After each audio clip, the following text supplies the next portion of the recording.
Hello everyone, welcome back to Inner Tales. If you feel tired, lost, or like you are falling behind in life, stay with me. This story is not about becoming the best, it is about becoming a little better, one day at a time.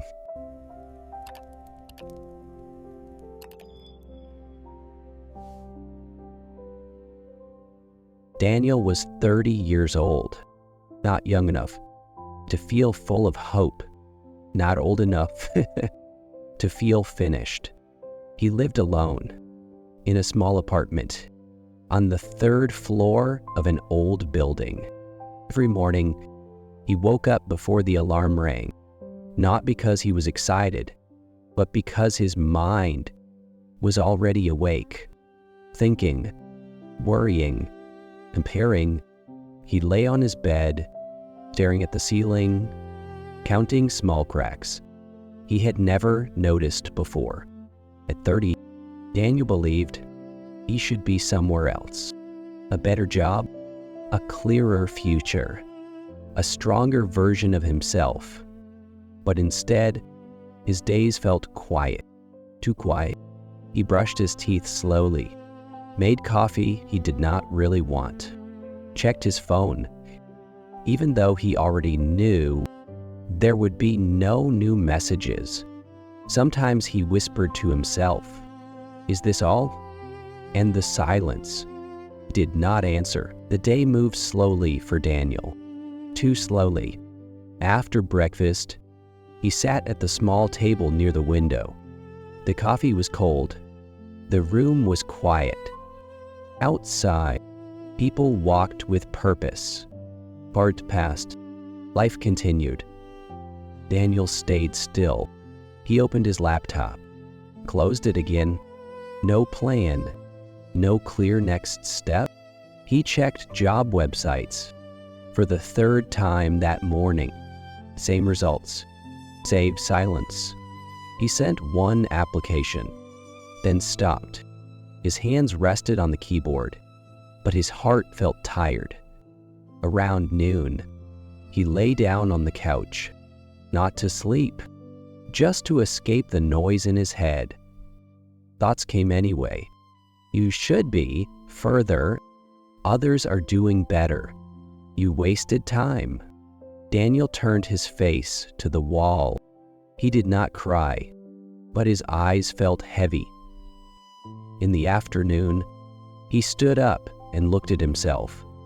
In the bathroom mirror, same face, same tired eyes. He asked softly, "What am I doing with my life?"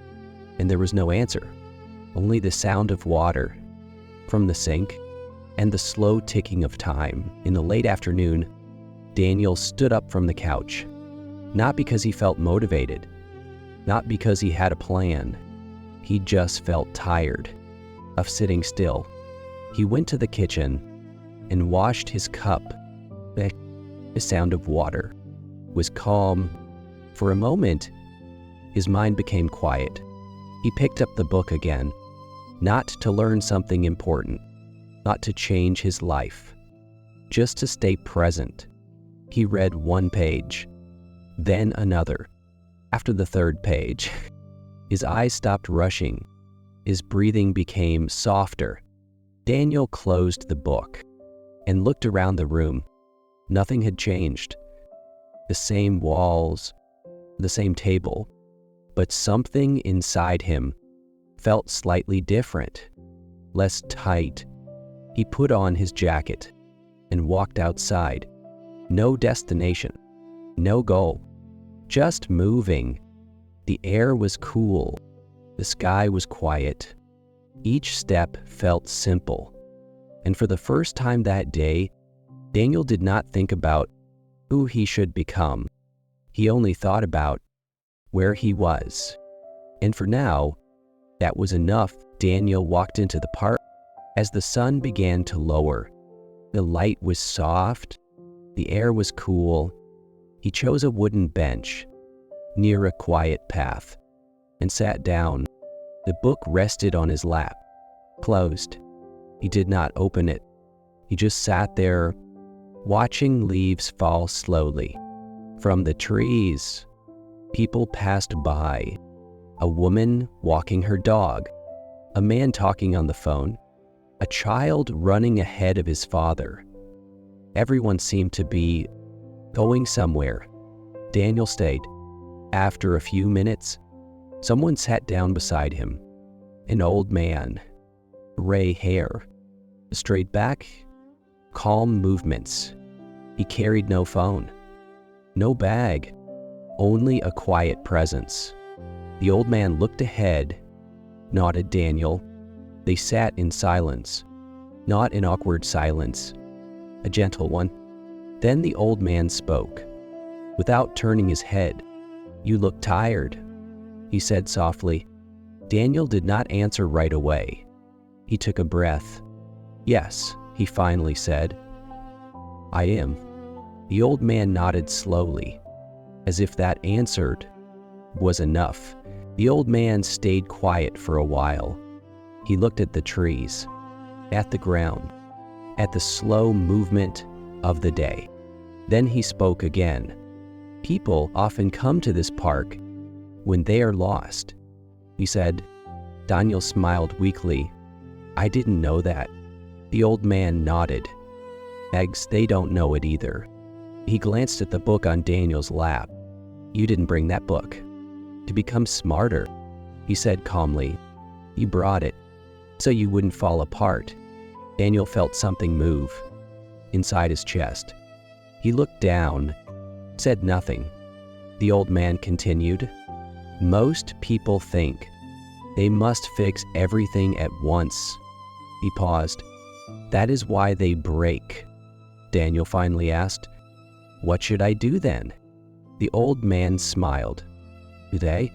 "Yes. Nothing big," the old man said. "Just don't make your life harder than it already is." He pointed gently at Daniel's hands. "You are sitting here. You are breathing. You are not running away." He leaned back against the bench.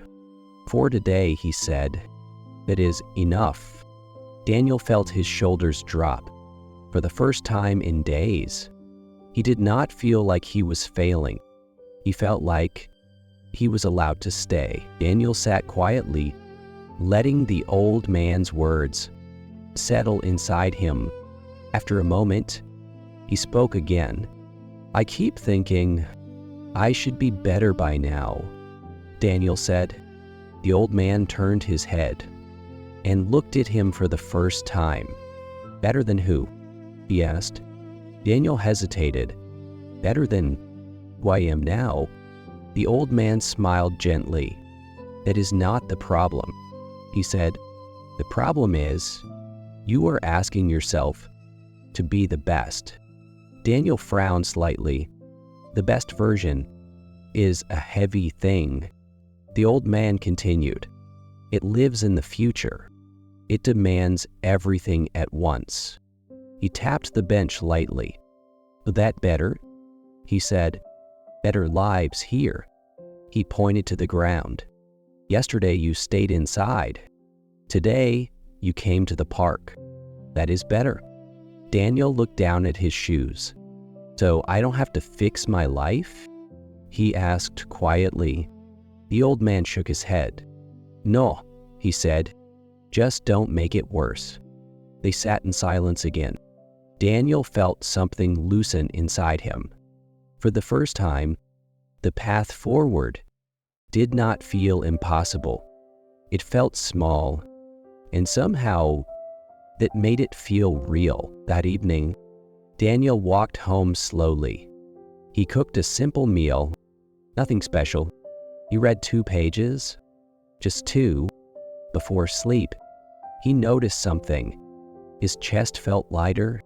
Life was not fixed, but it was not falling either. That night, Daniel lay in bed. Same room, same ceiling, but his thoughts were softer. He did not ask, "Why am I not the best?" Yet, "Was I better today?" And the answer was yes. If you are listening to this and feel like Daniel, tell us in the comments. What is one small thing that would make today a little better for you?